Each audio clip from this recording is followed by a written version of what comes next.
We're proceeding to part 2 of today.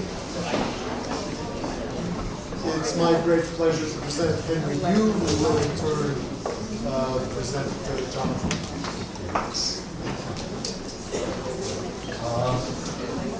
Thank you for coming back in so quickly from the break. I still haven't figured out how to introduce Jonathan. But you know what? I don't feel so bad, because if you could describe Jonathan very short, he wouldn't be Jonathan anymore. So I think that at this moment, a few things come to my mind. One thing is that I really appreciated Jonathan just being very respectful and being an active, taking the active role with the thesis classmates, and just with everyone, every instance given. He's given it all, and I really appreciate that. And the other thing is, I think content-wise, his work it really embodies being real with people, being sincere, honest, real with people that he designs for, people that will manufacture and make his products, and he basically created a real business that he is beginning to run. And at this point, I just wanted to mention to you, Jonathan, above all else, I've been your fan the whole time. I don't know, so I think that's, to that point, Jonathan Tatkon-Coker is here to present his thesis. Yeah.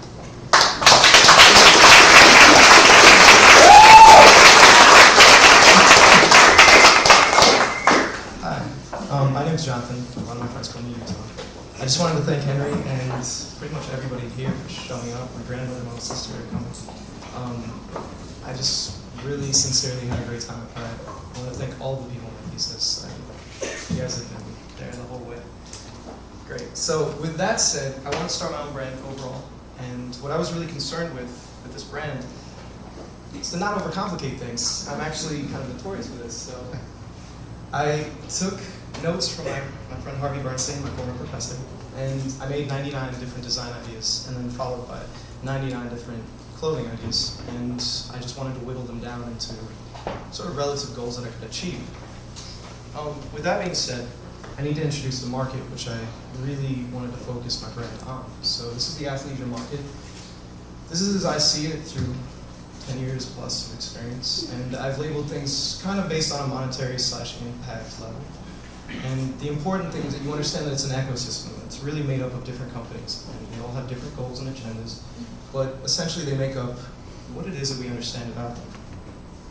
So again, to introduce myself, in my past life, before Pratt, of course, I used to work for Nike ID, and I worked at their Studio 255 as a design consultant. And before I left, I did specialty made units, and then when they moved to my studio, I trained the staff internationally, and I went freelance, as many artists do. And I worked with new brands and different artists, and mostly, obviously, you can see it's a lot of shoe stuff, so I was familiar with that industry. I was really focused on that industry. And I even ended up in some books. It was really great. I was more than excited while I was at Pratt to read something. It was just, I can't explain it. So, again, shoes being something I understood. I really wanted to make a parametric shoe. I wanted to find a way to get rid of some of the waste, some of the cost that goes into producing shoes, and kind of find a viable way for a business to survive making shoes, in the current state of the world. So, knowing what is required, obviously, for manufacturing, I thought that I could make a shoe pattern that really updates itself with, again, the 3D model that you see. So you can change each part, and what you really get down to with shoes is the cost of the sole, because every one of these molds that they use for every one of your sizes, be it a 11.5 or an 11, is going to cost $100,000 to mill out of stainless steel. It's something you have to deal with. So, just to let you know, I try to come up with different ways of making soles, even sustainable ways with gum and wood and all kinds of debauchery with one mold to try and cut down costs. It was a melee of things that I was thinking about, which really had an impact on the environment and the world.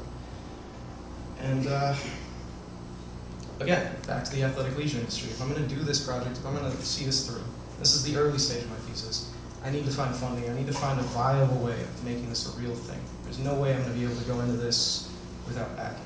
It's just impossible to me. So, again, turning to my knowledge, I wanted to experiment with the product first. So what I did was the easy thing, which was the hardest thing, and that's find a company with distribution that I could work with, show them a presentation, something that they would actually want to sell themselves. That way I could fund actually doing this experiment and see if I had a viable marketplace, some share in the market. So again, this is a wooden smoking kit, so let me just kind of explain this. This is a wooden pipe, it's lasered, and it has a ceramic bat. Now this is a far cry from what's out in the market. Normally these things are chromium dyed, which of course is not a vegetable safe dye. These are child safe, so I thought I was improving the environment.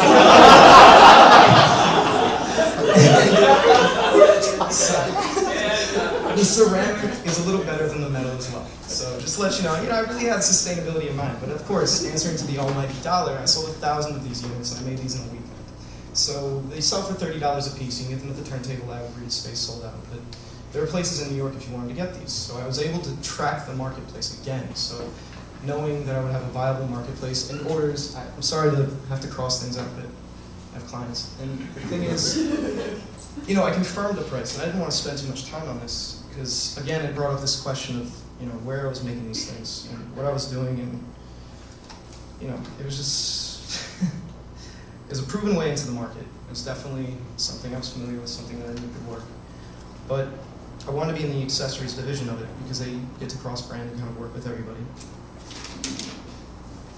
Now, this brings me to Asia, which is important for me because this was a definite decision-making point. I made a conscious decision to use foreign labor and to make an environmental footprint and pretty much be part of the whole waste of making things in general. And that brought up a lot of different mixed feelings for me, and I had to question who was making these things and what really needed to be made. And you have to ask yourself, what does the thing I'm making really cost the world? Like, where is this going to end up? What things actually survive? Where do we have some type of middle ground where we can feel okay about the things we're doing or things that we're selling? And I had a lot of respect for India. The place where I got these things made. I have an adopted family. I have my godfather who's Indian. So it was one of those things I really had to kind of feel it out and see how I felt about the way my things were getting made too. And you see, India has this ingrained caste system which is really part of the everyday. I mean, I was doing interviews, finding people actually who were taking half of the salary, if not a quarter of the salary, to pretend to have a white-collar working position with a name tag in an air-conditioned mall somewhere sweeping up or whatever, and with the dream of working themselves up into like a mercantile kind of industry. But there were real factory jobs that paid 4 times this wage. Nobody wanted to consider themselves part of the blue-collar team. That was just what I learned.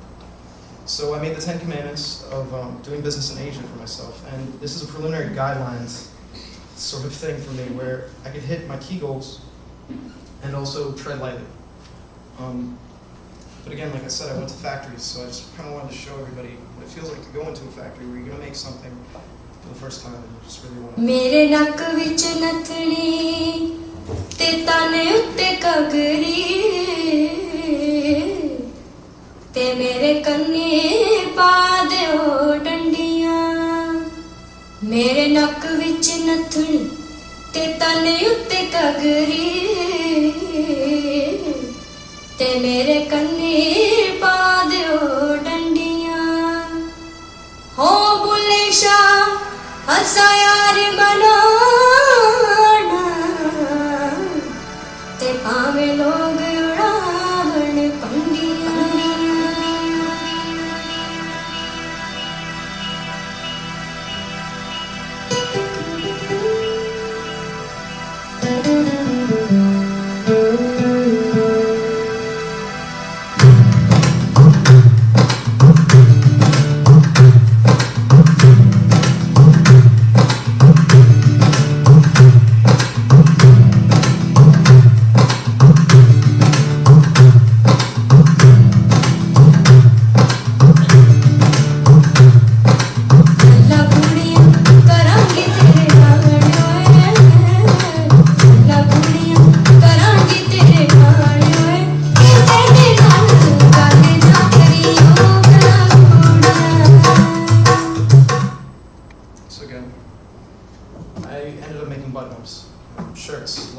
branded item that I could make money off of. Again, thinking about ways of getting into the marketplace and different things.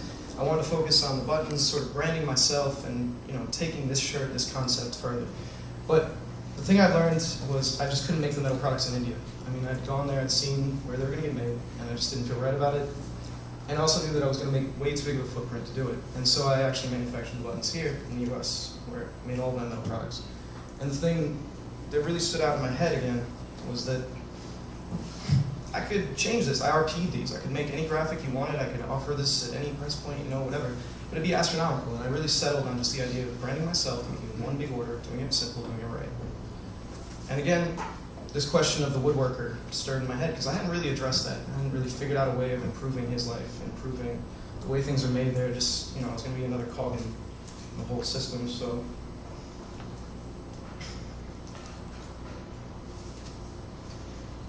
I found a liaison, somebody who I could talk to. It's Lady Devon. And what I ended up doing was finding a village of people who already make really high quality items for price retail. And I came up with a way of sticking a USB in its head for like, 25 cents. Now the biggest problem that we had talking-wise was that these things couldn't be sold anymore to Westerners. Like we all have our little kitschy moments in society, but we weren't collecting these like we used to. So the biggest problem for them was, all these skilled people couldn't give these artisanship sort of roles to their kids. And so it was just going to go away. So I didn't want to see that. And again, you have to come home at some point. You have to make choices. You have to come back to New York, the home of street culture, the home of like what I wanted as my brand, what I really needed to feel okay about it. And you kind of do this pull and tug thing where you feel bad about things and then you want to still make stuff. It's great. So I was always inspired by New York. So this is a drawing that I did, which I was really lucky enough to get into Comic-Con and they gave me a free booth. And it's obviously this is just for me to be happy about it. I just wanted to show you guys what it's like at Comic-Con, thinking I would get so much support.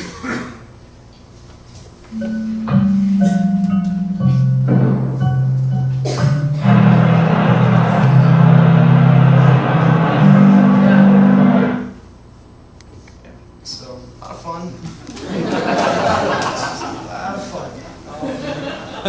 You don't get anything down there. You just show your stuff to kids, and they buy it, or they don't. Great. So, it's fun, but again, it wasn't answering these greater questions of, what am I doing? So what I ended up doing was turning back to the athleisure market, the thing that I kind of understood, the thing that I felt most confident about. And I started thinking about the problems and sort of like the things that hadn't been answered because it would cost a lot of money in retooling, a lot of money in molds, a lot of things that were just annoying that didn't seem like they needed to be. Like for me, one of the annoyances that I found that was lacking was just the overall size of skateboarding hardware. Just things that I used on a daily basis that always sort of pull apart, and I had to carry around a giant tool that didn't fit into my pocket, so I was obviously never going to have this thing around me. So I wanted to make you guys a video, be a little more interesting than me talking about how my tool works.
Okay, so again, 3mm Allen ring is actually really designed as part of a series for bikes and skateboards. That way, if you have a bolt that's recessed, you can actually tighten it on the go from your hand. So one-handed action instead of the two-handed normal action. So that was one improvement I thought I made. And I RP'd this thing for $14. And it's gold. Then I made the skate, hex sets because, and Phillips set, I should mention, because really when you're on the go, you need something about the size of a key, enough that you can get the torque, put your thing together, keep going, and if you fall, it's not going to become a huge problem. You're not going to gouge yourself or hurt yourself.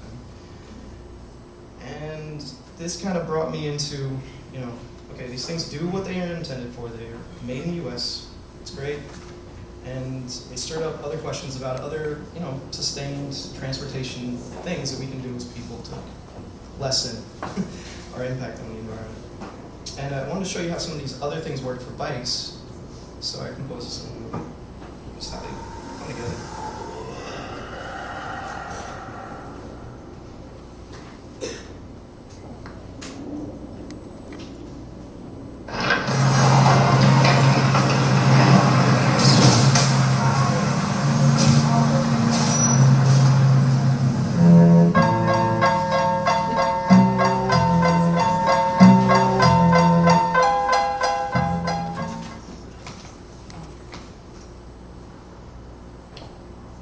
So what I made was, again, something based on a cape, something small, something compact, something you could land on, something you could actually use, again, with one hand to carry on yourself.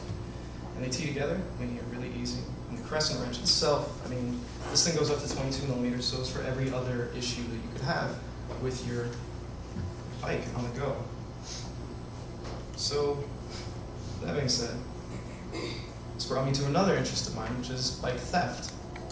And if you live in New York City, like I do, this is something you already know, but in case you didn't know, bike theft's pretty prevalent in New York, and they actually make locks especially for New York. The only way that you can really secure your bike is just to accept the fact it's going to get stolen. So, that's your choice. I'm sorry. They use grinders, clippers, all kinds of ways to really mess up your bike in order to get whatever off of it, too. So these are some of the best locks. These are the highest end locks. All of this is the insurance money that you can pay for with your receipts, insure it, register it. That way, in case somebody cuts your lock, you can go to the police and say, they cut my lock, stole my bike. And if you have apartment insurance, even better. You can get your insurance money, but they never cut the bike. In fact, what I found is that bike theft happens every day, and it's mostly a harvesting action. So with that being said, I wanted to show you guys what New York harvesting of bikes looks like.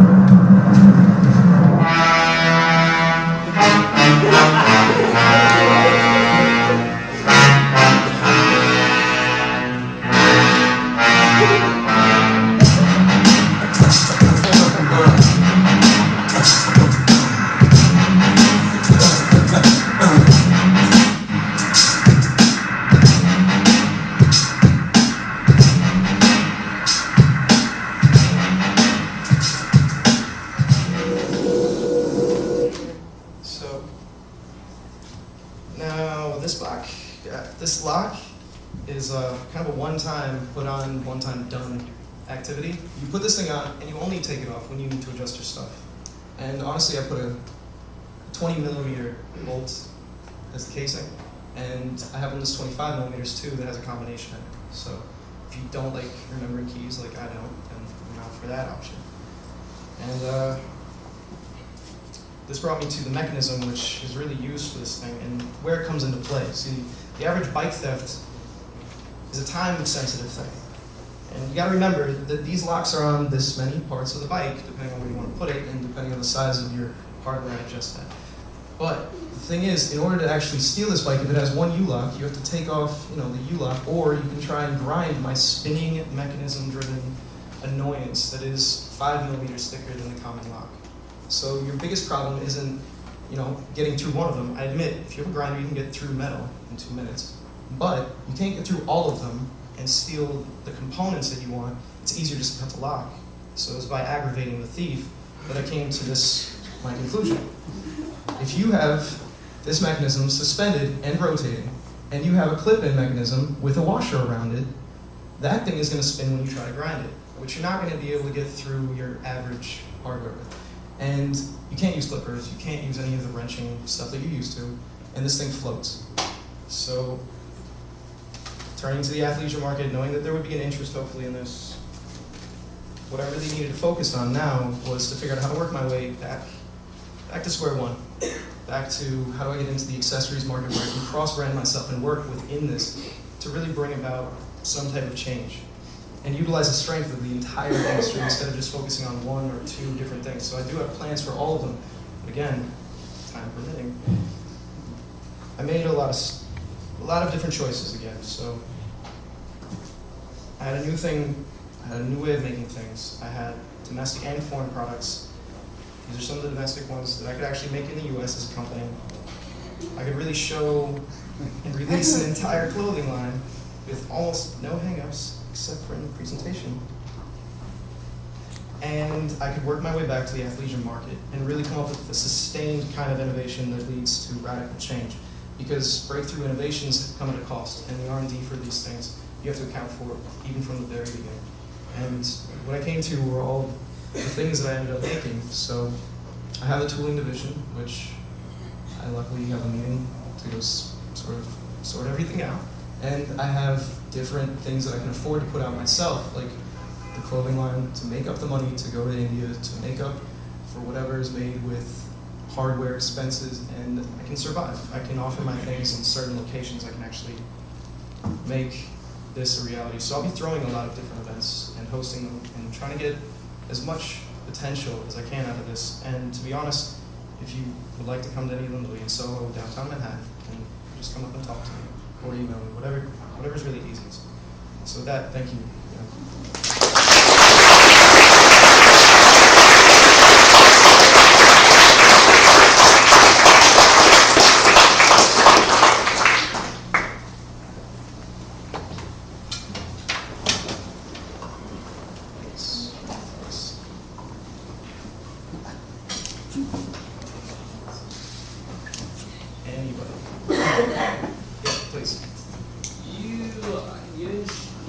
The drawing and the shoes, you have like 6 skill set, right? You're like sneaker guy, super sneaker guy, right?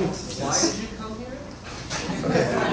I tried to answer with this, but I needed to learn. And did this help, and how do you feel about having been here?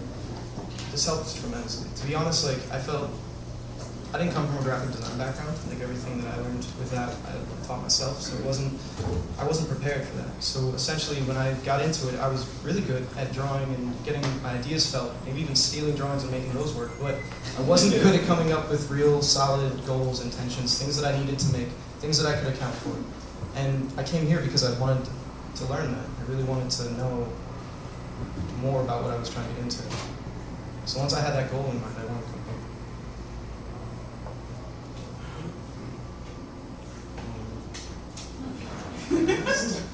Well, along those lines, I think it's good we have such a diverse grad program. That's what makes it strong. I think so too. Part of that is the diversity of backgrounds, and we kind of assume that you either have a bachelor's in industrial design or the huge variety of other degrees from music to museology. But it's also nice to be able to welcome a student who's already at a very high level, who's been a consultant and an entrepreneur, because I think we're figuring out that it's you guys learning from each other that really counts. And in defining any one class or any one kind of class, it's not about the skill set or the project. It's how you guys interact. So your contribution is welcome and important, but we almost are totally sure that anyone will take away an amazing education from this. No. You're an interesting example. I definitely learned all this here. So, Jonathan? Yeah, so please. before you sit down, Sorry. can you talk a little bit more about your trip to India and why you made that trip and what you learned there? Because I thought like the video was fun, but I don't know that I got the message. It's hard to explain India in 2 minutes, I'm not going to Yeah, lie. no worries. No, okay. Again, when I went to Asia, when I wanted to find out if this was a viable place to make products, everybody shies away with it when they have the best intentions, because it's a hard answered question. What are you going to be able to do? What impact are you going to be able to have? If you're not providing the money, if you're not really in the power position, what do we really bring to the table? So I went to India because, one, I had an in. One, I was able to use past experience, and I was able to actually go there. There was no language barrier. There were things that really allowed me to use India as my best resource. And I was able to talk to people. They're very open about what's going on there. There's definitely a lot of labor division conversations that I could never have gotten here. And the question always came up when I was talking to people about India: why didn't you go to China? And it's not that I haven't been to China, it's not that I haven't gone and that I don't want to go. It's that China has an established thing where they don't necessarily open up as much. I'm not going to be able to walk around a factory with a video camera as somebody who's not making some accountability money-wise. I need to actually have a brand in the factory. It's ludicrous otherwise. I went there because I respected the people, the culture, and I really, really, really needed to be okay with things made abroad. Because things are always going to be made abroad. I don't think we're going to shy away from it. We've sort of opened this Pandora's box. I don't think we can put everything back in and just pretend like it's not cheaper, and sometimes even better to do things abroad. Again though, certain things I would only do in America. So going there taught me what those things were. Thanks. Oh, thanks. Thanks for asking. Please, Jen. Can you talk a little bit about your identity in creating the brand? Okay, so that was something I think bring up my presentation. But so the brand identity was something that I focused on with other companies in mind for a long time. Just doing small products, really small things where unless you're a collector, we didn't make enough money for you to hear about us. But the thing that it really brought up was there is a way of sparking people's interest. You learn sort of the way that things work. And when I lacked in a skill set, I had people, resources I could call on and hopefully work out. I mean, the video, I want to get a Kickstarter, it's not quite there. This is all shot from a very small handicap. But like-minded people really are what helped me the most. Just being able to talk to people, work out ideas. Mumble a lot.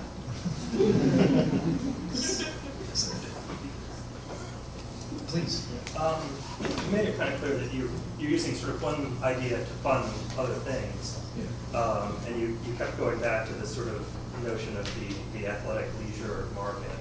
But have you contemplated trying to be something else? I mean, I know that you came out of Nike, but you seem to have so many good ideas, and they all go different directions, but they all come from you.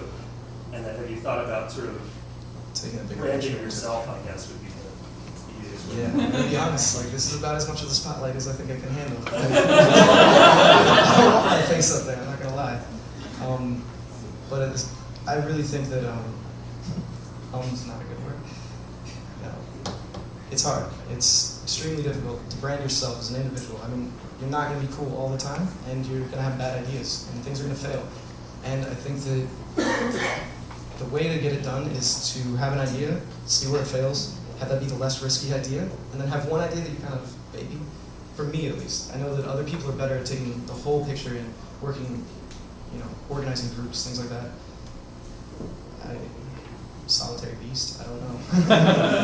I work well in groups. I think that if you talk to anybody here that I've worked with or even gone to school with, I kind of go off and do my own thing and come back. So.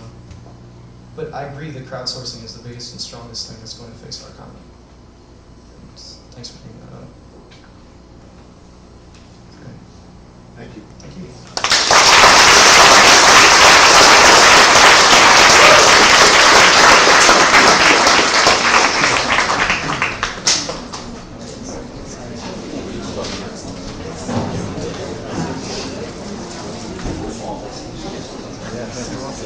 I don't know whether any of you know who our next candidate is. Gal. If any of you were here last year when he was in my abstract design class, he was always late. So I'd always yell at the top of my lungs, "Gal!" And he would appear.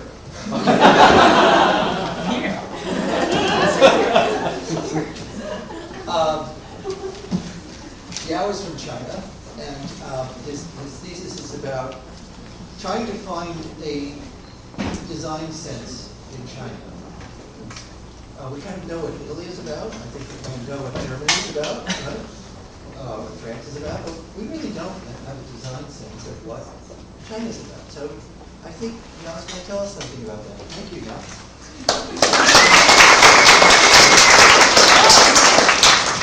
Hello, everyone.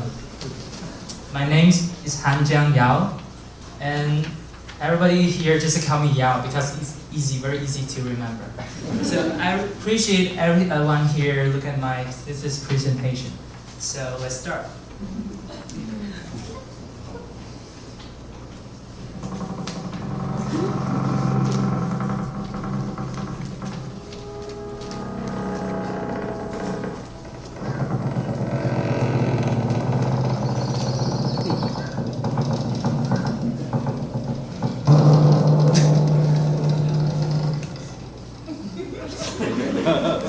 Yeah, so my thesis topic is empathy in space. And let something in. People have dreams because things imperfect.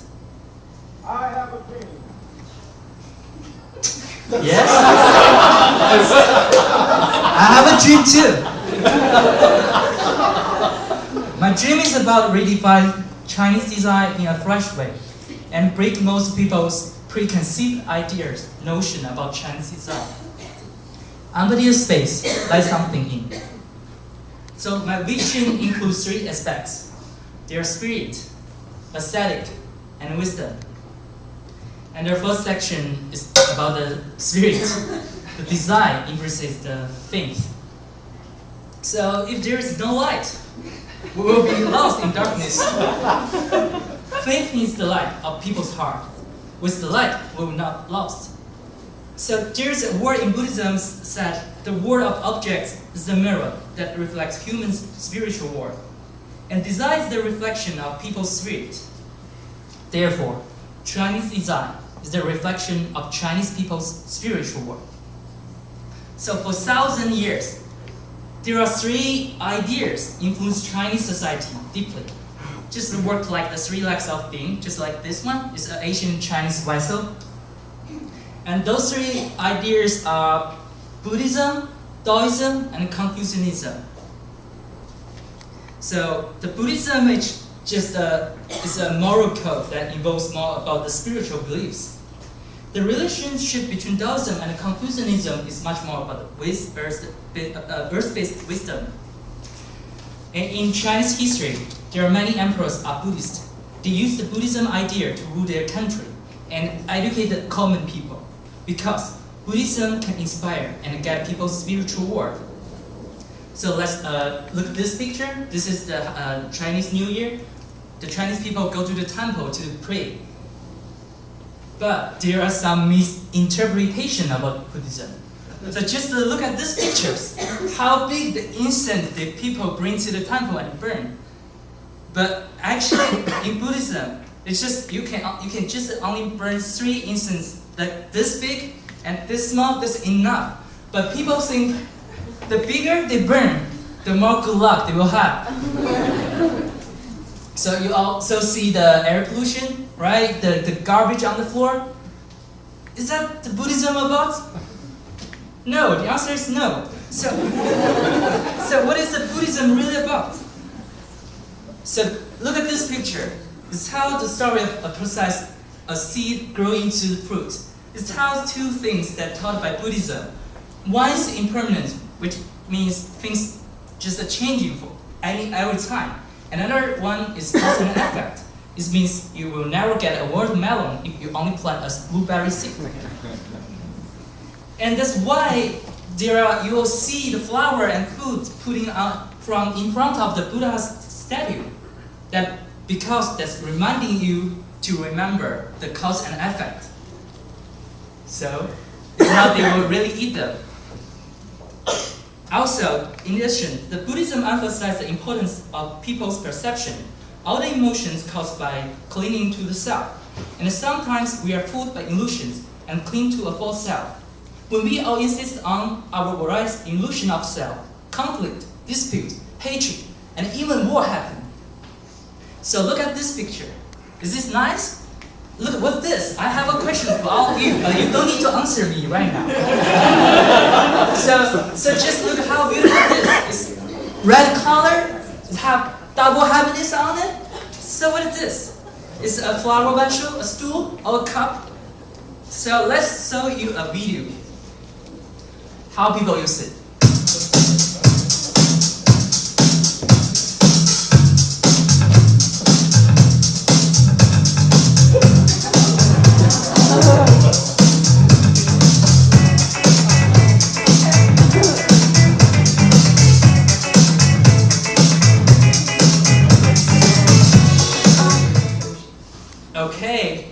Okay, everyone.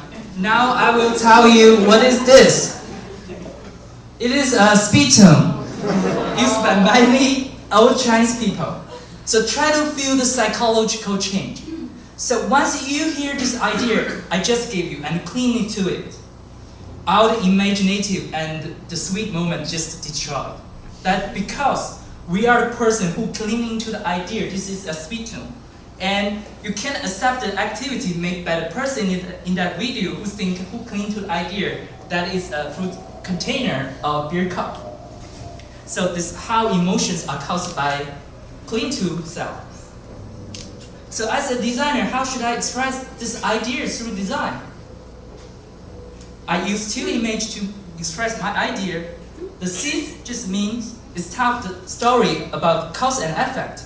And the comma means it has a similar function as a comma, indicating something unfinished and waiting for the period. The object I design is the comma, and the person's perception is the period. So I just start to develop my shape with this seed shape. So this is my sketch. You can see how I get the final sketch, final ideas here, right corner. And then based on it, I design and build a 3D model like this. And then I start to build up the full-size mock-up. I just make it as many as possibilities as possible. So I start to choose the cover material. And before that, I will talk a little bit about the 缘分. And this word is rooted from cause and effect. It's a Chinese word. It's similar to the word feint. It means some binding force that links things together. And then I choose the newspaper as the material because as the medium, newspaper contains a lot of information from all over the world. Different stories and different people come together within it. That's the newspaper tell the story, the 缘分, the cause and effect. And also it tells the story of impermanence. It's changing every time, anytime. You change the color during the time you use, turn to yellow, and then start to test it. And this is the process of it.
What it looks like. And I put into the environment on the floor, have the flower falling on the floor. And the design is just like the fruit I plant. And your perception, your idea, your definition about this design is the fruit of it. And the next section, the aesthetic, the beauty of yin and yang. As I mentioned in previous section, there are two ideas influence just like the earth-based wisdom. There are Confucianism and Taoism. And Confucianism is just like standard, sequence, probability, And Taoism is about natural freedom, true quality, and break the rules. And these two contradictory ideas influence each other and achieve a new balance. They work just like the yin and yang and on Chinese people's life and even their aesthetics. And you can feel this yin and yang aesthetics through ancient Chinese art such as calligraphy, painting, and music. For example, when people learn calligraphy, the rules people follow is Confucianism. The rhythm of writing, such as when to lift the brush, when to push the brush down, and when to write fast, and when to write slow. This is Taoism. So just let's see this video.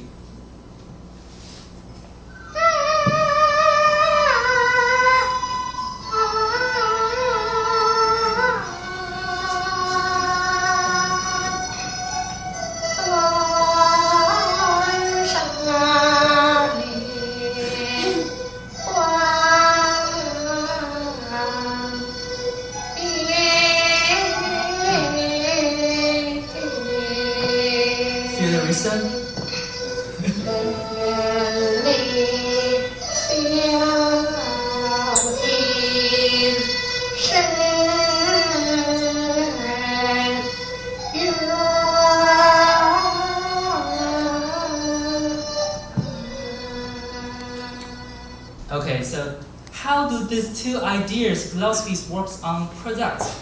Is there any standard we can follow? So I just start to learning from the ancient Chinese artifacts, and it's like some project just to tell you. And this is my favorite one. It is a snuff bottle, which served emperors 200 years ago. It's very beautiful and elegant. So let's just look at this small snuff bottle. How many yin and yang, the idea of Taoism and Confucianism show up in these small things. So you look at the color first. The cap is red color, the body is green. This is a complementary color. This is one relation about yin and yang. And one small, one big, another yin and yang. And the cap is just to make the very natural material without any decoration. This is the natural, this is the Taoism idea. And the body, emerald, this is emerald body, and it's gripped by very professional, technical people. And this is tell you the side of the idea of Confucianism. So just see how many these things show up in these tiny little things. So then I show you other pictures. This is called sheng. It's an instrument made by Tang Dynasty. This is a warrior sword made in Tang Dynasty. A bow, a bell, and I just traced the outline of those. And suddenly I found they're really similar to aspect of calligraphy. Look at this picture, especially the middle one. How the contour, the shape, the variation, the rhythm, how it's similar to that snuff bottle. And also see this one, really also similar to the picture, the project, the things I just showed you. So what is the idea getting us to make the distinction about yin and yang and hold yin and yang element together? The answer is the statement. What is the idea the object wants to express? For example, the snuff bottle represents the emperor's superiority and splendor. The sword just gave the majestic, bleak, and cool feeling. So I think this is really similar, the 3D education here. I think that the West and East, they really have some similar ideas, but we just have different expression and made our the name. So I want to design something based on the knowledge I learned. So people will have the experience when they in a very dark environment, and if there is light come through from a very narrow gap, we will treasure this ray of light because it means hope for us. So I just want to embrace this moment, experience, and design a decoration light. And this is I just based on my idea make a quick sketch, and then I start to looking for the material. And as you know, light have the properties, fire, Israel, uncomfortable. Untouchable, sorry. Untouchable. So what is the complementary material to it? So it should have the properties water, solid, and material. So I get an idea, it should be concrete, which is mixed with water, sand, and cement. And then I want to combine light and concrete in a poetic and Taoism way. I just get inspiration from this image. I compare the light to something that has the weight, and the concrete to something solid. And the light can puncture through the concrete, which is similar to the moment when a storm hit the water. So on the left part, this is an ancient Chinese word, which means water, which is simulated the movement of water. I just get idea from it and design it with the yin and yang ideas, design pattern, and use this pattern in a chunky concrete body. And this is what it looks like.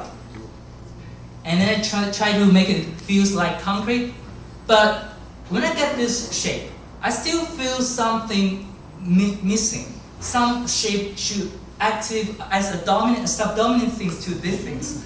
So then I just keep working. I get another idea from another Asian Chinese word.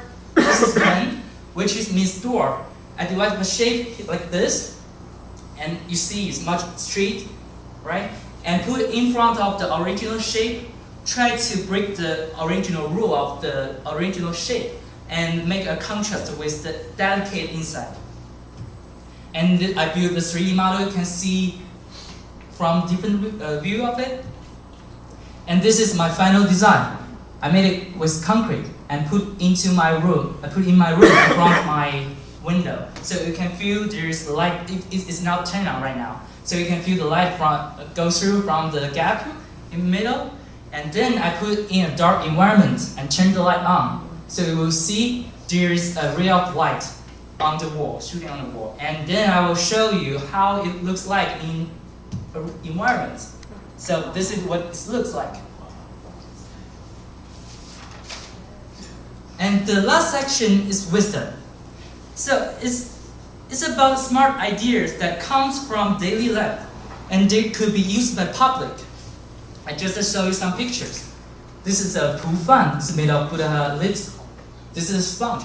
I think you all know these things, right? So you can wash your dishes with this, and just a plant. Put it in the. And this is cupping glasses. This is a washboard, just made of one piece of wood. And this is a bamboo scratch. It's made of just one piece of bamboo. And this is my design. So what is this? Be careful, don't cling to the image, the idea I just gave to you. Okay? So this is the two products selling in the market. And it's how people remove the dead skin on your hair. But are they look stupid? They're big, and the most important thing is they will totally out of function if the dead skin cover accumulate on the surface. Then you have to use water, wash it, and then use it again. This is my design. I solved all this problem. It's small, it's very beautiful, it's light, and you can take it anywhere. And the most important thing is it's very effective. So when you take shower, you can just put it in your car purse, and free your hand, hold something more important than this, like the towel, like something else, whatever. It is made of aluminum. It's a material can be 100% recycled, and the round blade shape will remove the dead skin and collect them in the curve. So you don't worry about during accumulate, it will affect the affect it. And this is how you use it. You hold it in your hand and just clean. Because it's round, so you can clean it from all the directions. And this is, I gave a colorful shape, put in the environment, how beautiful it is. So life should be colorful and rich and full of wisdom. So I get ideas from a child experience. when my hand get dirty and I can't find a soap, I just make my hand done. And I find a knife and then scratch off the dirty things, just like this. And this is the before, this is the after. You can see the dirty things. Actually, that is the dead skin under the knife. And see how I gave the color. I know it's ugly, but I still, that's why I gave the color. So you see how clean the hand you are. And then I just trace the contour, the outline of the part of the calligraphy like this to get the rhythm, the yin and yang, make it beautiful. And I make it 3 sides. And then I 3D print it and make the final model. And then I put them with other like accessories, like the mirror, like the scissors, so you see how fit are they, right? You will not put a rubbing stone with these things, right? So those 3 things from 3 aspects: spirit, aesthetic, and wisdom, tell the story of my dream. The dream about redefine Chinese design with a fresh way. And thank you. Thank you very much.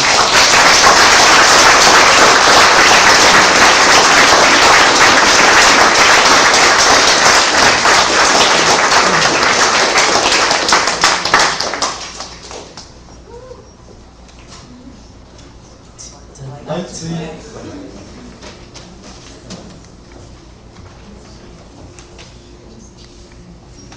You should have your own TV show. Yao tells it like it is. Thank you so much. Thank you. So, any questions? So, okay. It's beautiful. I love you use these beautiful images. It was very emotionally charged for me.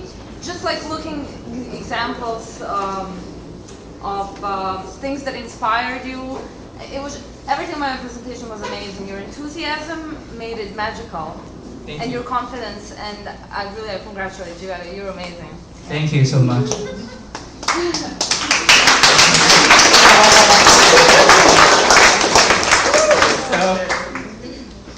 Can I? Okay. Bruce.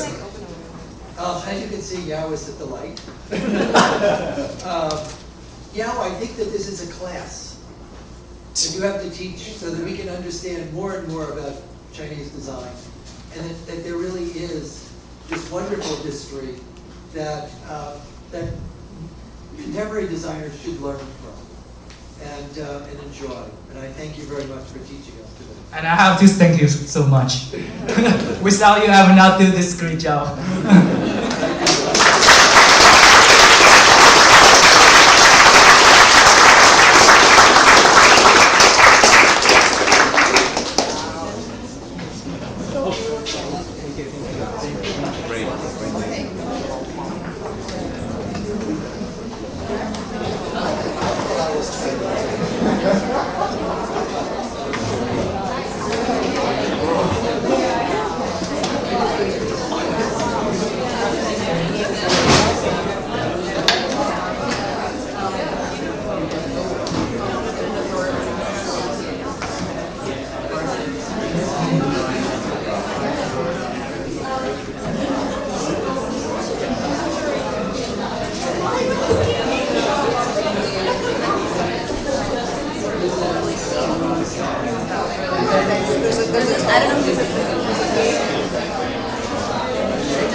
Hey everybody, this is our last one. Don't be so excited. I would like to take this opportunity to introduce two amazing women that will make you move throughout this presentation. Way back in the beginning, Sierra and Alison started with separate thesis projects, but they converged into the great Al Sierra, a formidable foe that has created an amazing thesis, and so let's all listen up.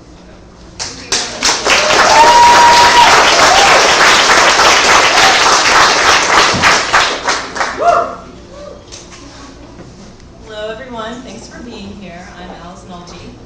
And I'm Seip, and this is our thesis project called Design That Moves You. For short, we'll be referring to it often as DTMY. And we'd like to start off by drawing your attention to something you guys have been doing for the past few hours without even thinking about it. You've been sitting. As you're seated, your body burns 1/3 to 1/5 the amount of calories it does while you're standing. In fact, according to Dr. Levine, quoted in the New York Times, while you're seated, your muscles go as silent as a dead horse. So we're aware of the irony here, that you guys have been sitting for the last few hours. In fact, we spent far too many hours seated at a computer making this presentation. So if you guys want to stand and stretch for a minute, we completely understand, but also know that afterwards, immediately following this, we've designed a lot of opportunities for you guys to get moving. So let's just dive right in. I'm sure you guys know exactly what you have to do to be healthy. You have to eat right, portion control, exercise, but in today's world of convenience, like cars, elevators, escalators, our bodies seem to be forgotten. We take a back seat to our computers and our desk jobs. There are a lot of reasons why exercise gets cut out of our lives. It takes time, happy hours more fun, and gym memberships cost money. Wouldn't it be great if exercise wasn't something you had to schedule into your day? We believe that fitness shouldn't be a luxury. It should be an integral part of the day for everyone. In fact, our sedentary lifestyles have encouraged a frightening epidemic of chronic illnesses such as diabetes, stroke, and heart disease, which are now the leading cause of death in the U.S. The direct economic healthcare cost of obesity alone in the U.S. was estimated in 2009 to be $147 billion, and that number is only growing. So clearly, if our citizens were healthier, our economy would be too. So let's take a look at our built environment. For instance, the public space that we share every day has a greater effect on you both positively and negatively than you probably are aware. So if the quality of a public space is poor, for instance, dilapidated, static, or restricted, these conditions directly affect your mood and attitude while you're there. They also have lasting effect on your physical and mental health.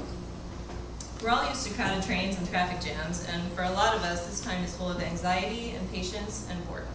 There are plenty of things to hate about our daily commutes, crowds, and forced interaction with our fellow humans. But sometimes we experience a spontaneous bonding moment with a stranger. For example, if you happen to be reading the same book as the person sitting next to you on the subway. Sierra and I believe that art and design can create a renewed appreciation for the seemingly wasted time that we spend getting from one place to another. Take this unadorned sidewalk, for example. It's not much to look at this way. But plants help a lot, as well as small businesses, farmers markets, and parks. So does public art.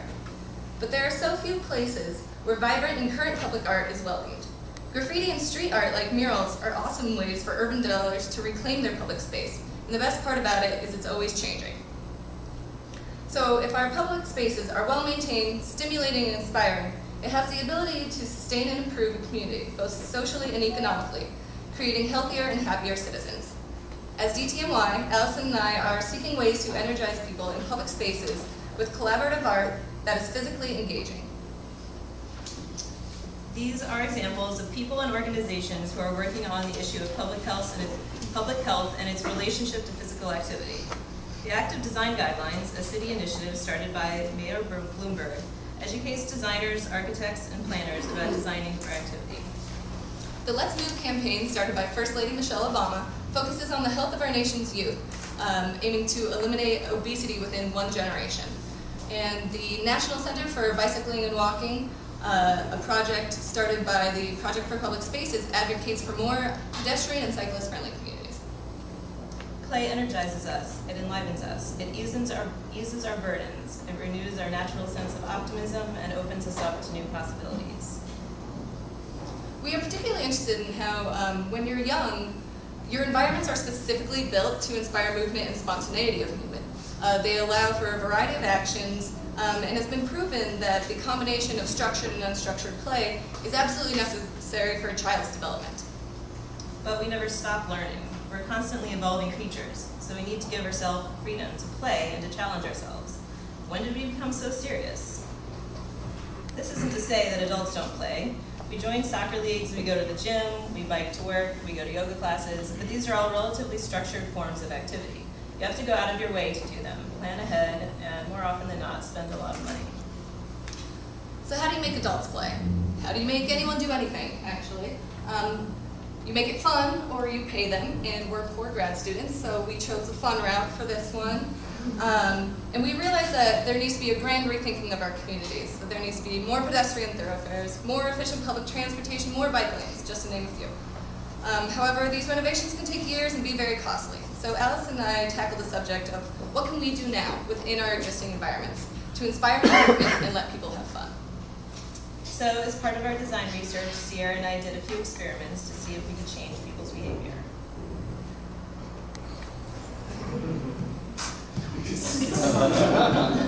One of our first experiments was to create a skipping-only zone with signage that mimics pedestrian crossing signs. We placed the signs in various spots like the park, sidewalks, and even crosswalks. And we were happy to see that everyone was amused by the signs. A lot of people skipped, although they were mostly children, but a lot of adults thought it was fun too.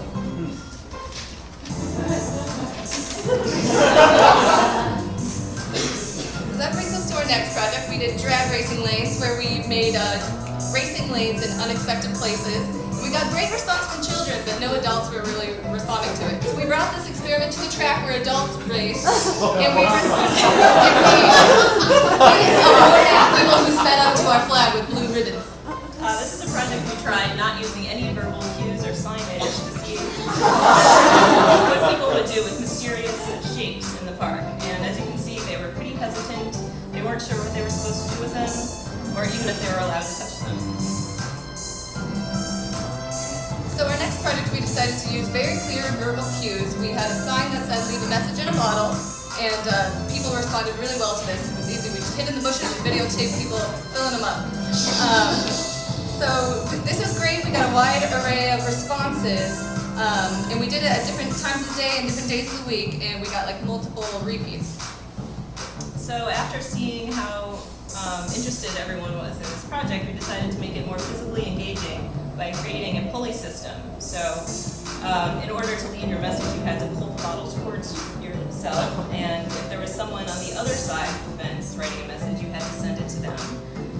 So it sort of made it more collaborative and also more physically engaging.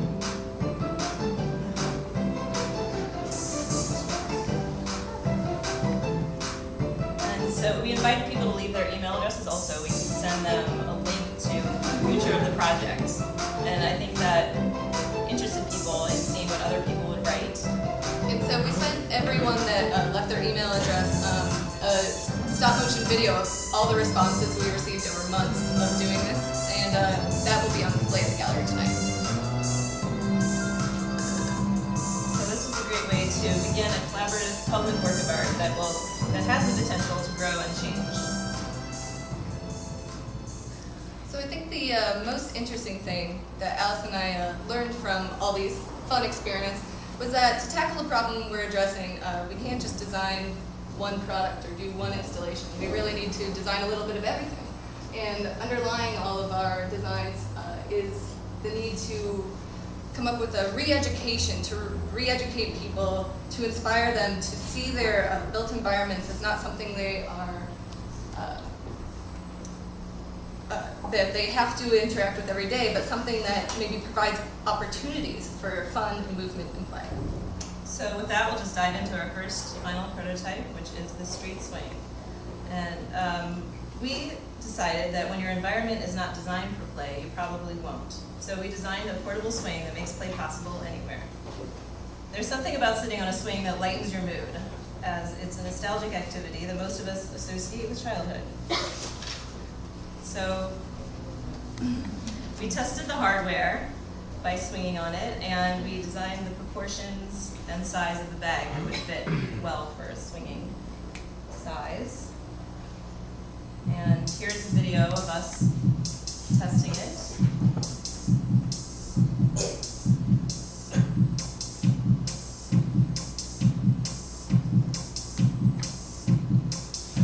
So this is us just testing the hardware. We used climbing rope found at REI and different carabiner rings that are known to hold human strength at tough conditions. And this is our final prototype. You'll see Alison's putting the swings straps into the bag, as well as her sketchbook, wallet, sunglasses, keys, all the varieties. As you can see, the zippers are all color-coded, and there's a different pop color fabric for the lining. We imagine much like similar messenger bags on the market. It could be offered in a small, medium, and large size, depending on your usage. So this was an experiment where we just went out for less than an hour around campus and found different places to swing, different opportunities. So this is how you set it up.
It to be hung at a variety of different heights. Photos by Michelle Crow, lovely. And this is a close-up of the inside of the bag. And we imagine this bag would kind of transform people's commutes. Instead of just going to and from, they might see the in-between as opportunities to take a break or an instant recess, as Alison and I like to call them. So our next project is a Stairway Stories project, which we developed this as a way to kind of make taking the stairs more fun. Stairs are everywhere in New York City, in such a tall, compact city, and they're really kind of an unsung resource and an easy way to change your behavior to make yourself more active day to day. So for our first installation of this, we did it in the stairwell right outside down the hall, where we used a excerpt from this book, Dr. Tatiana's Sex Advice for Mall Creation, and we posted a sex advice question written from a praying mantis to the doctor between the stairs and the elevator. So if you wanted to read the response to the praying mantis, "Why do I always bite the heads off of my lovers?" question, you had to take the stairs. So after trying this out, we were happy to find that everyone was really excited about the story and thought it was really You know, hard to stop reading. Some people missed their floors as they were climbing the stairs. But the negative aspect of it was that it sort of made people dizzy because it was on a railing. So for our next iteration, not only did we decide to write our own story, that's sort of a romance novel-based story of two anglerfish and their mating habits. We did that as well as spaced it out a little bit better so that your pace wasn't harmed as much, and you also didn't have to lean over and read off the railing. Here's the video.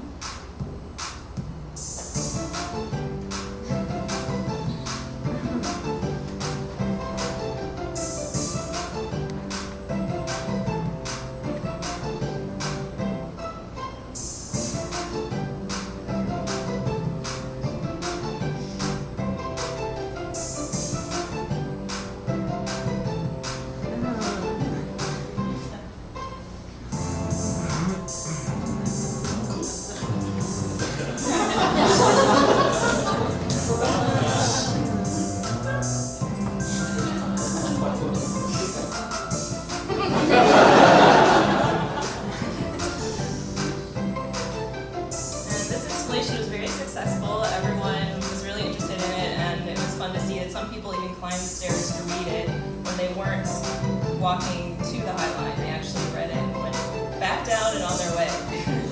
And we imagine this would be something that if we actually got the High Line's permission to do this, that we would maybe change it week to week, so people would maybe want to read the next part of the story, and it would become a habit and a ritual just to climb the stairs, making people healthier just to read this, so they would have the added health benefit.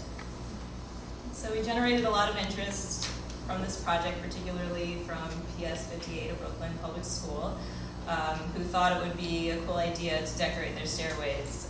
So we came up with an idea, changing our approach a little bit.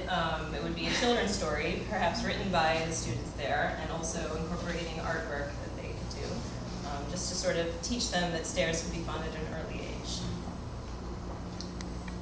So our next endeavor was the active design workshop, whom I feel like we should preface the workshop by saying that we met Suzanne, my neighbor, early last semester when we went to one of the workshops that she hosts. She is the active design training coordinator for New York, and she goes to different architecture firms, urban planning, and holds free workshops. And we went to one of these workshops where it teaches easy ways for different designers to make slight changes that make the active approach, like taking the stairs, more attractive. Alison and I went to one of these free workshops last semester, and it was fantastic. We learned a lot, but we realized that it was mostly all professionals, like professional urban planners and architects. There were no students or other designers represented.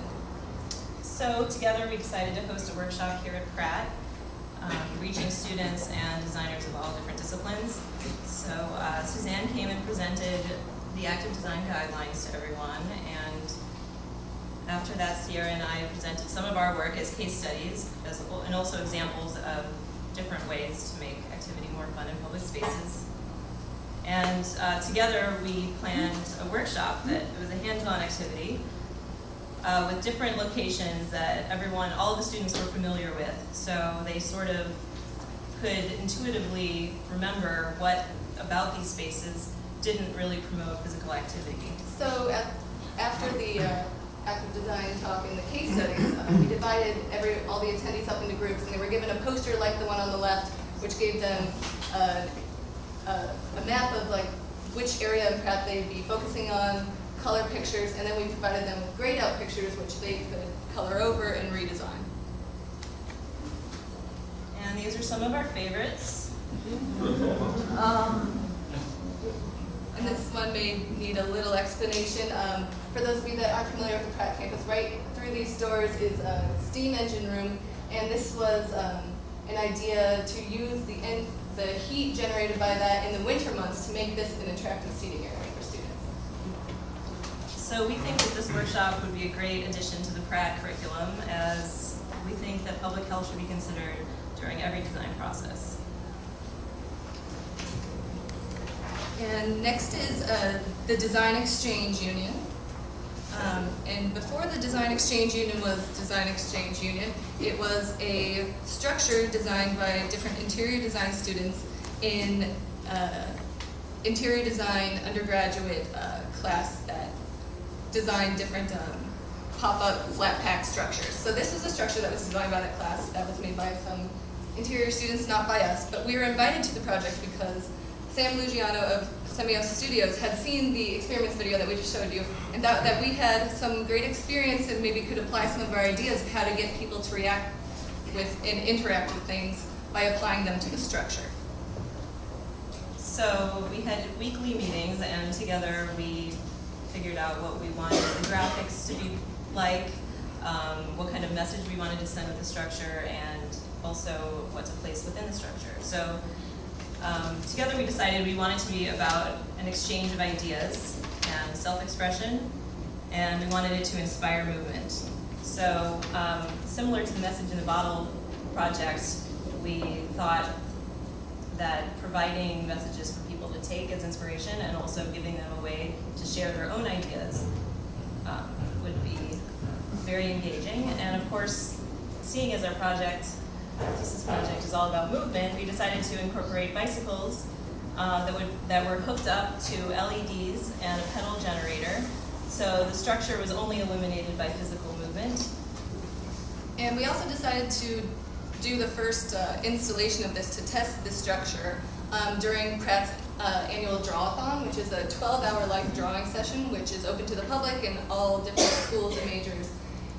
And it's something where people will come and sit for hours on end, so we thought, what better day to do it than and give them an opportunity to maybe come outside and move and interact with each other. But all of this would be better explained by watching the video that we had made. Design's changing.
pop-up, temporary retail structure, and of course ours was to add movement and fun.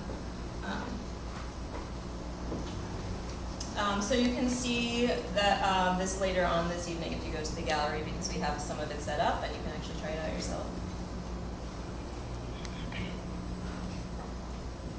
And lastly is the future of Alison and I and DTMY.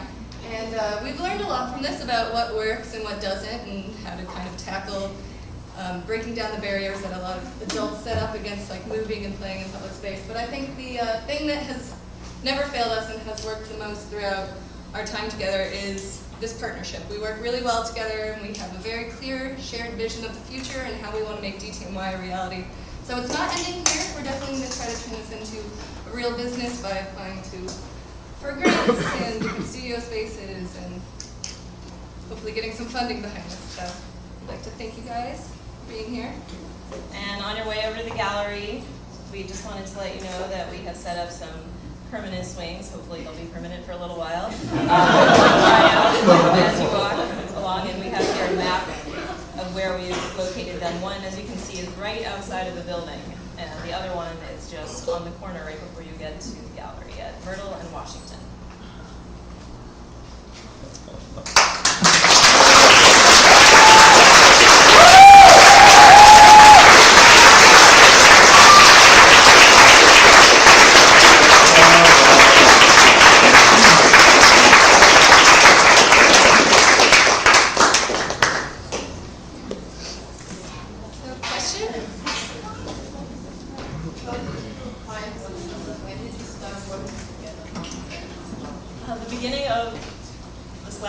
Last semester in the fall. Yeah. I actually kind of came to Thesis 1 with the idea of how graffiti and public art maybe needs to engage its communities more and become more kinetic and really require participation from it. And Alison was interested in active design. It just seemed like week after week we had so many overlaps and we were already friends, so it just seemed like an easy fit.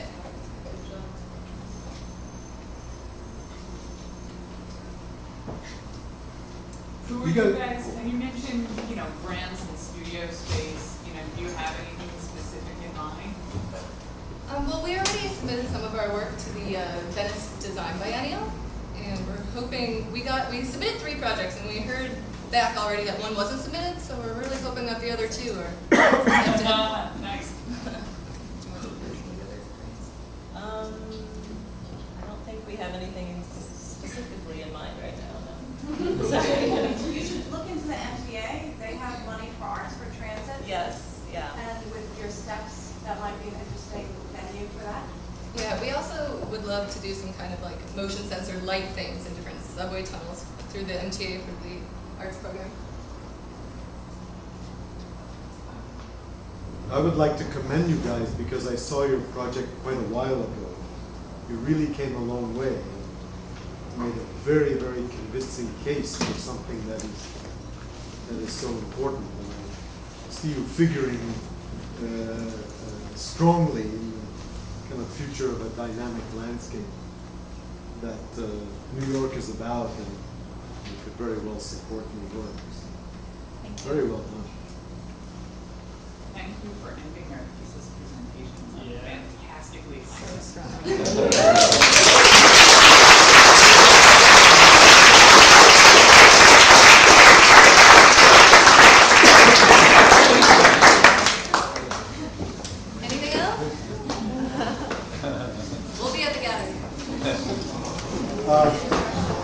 So before you go, we've come to the end of 2 quite amazing days, I think. And thank you again to everyone here at Pratt who made that possible, and thanks to all these amazing students for pushing the proverbial bar even higher in several ways, in terms of deep content, in terms of increasingly sophisticated and literate verbal and visual presentations. We've noted some pretty cool videos and some very well expressed thoughts. So you guys should go out there and make this stuff real. When I was watching Yao, I had my own dream of an ice-cold glass of Qingdao.